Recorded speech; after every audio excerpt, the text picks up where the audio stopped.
newest America's Talent is a Filipina. Muling pinatunayan ng singer na si Jessica Sanchez na hindi pumapalya ang boses ng Pinoy lalo na sa kantahan matapos magwagi bilang kampiyon ng America's Got Talent Season 20. Tunghayan ang kanyang winning performance sa report ni Sam Martins.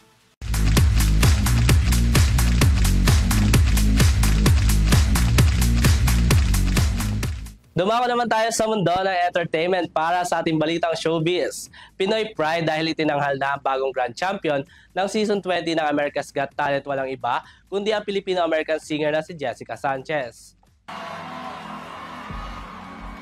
Jessica Sanchez!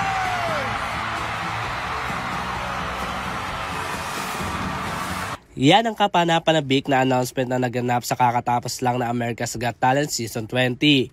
Itinanghal lang naman na grand champion si Filipino-American singer Jessica Sanchez. Naiuwi ni Sanchez ang nagkakahalaga ng $1 million na prize bilang siya ang itinanghal na AGT Grand Champion.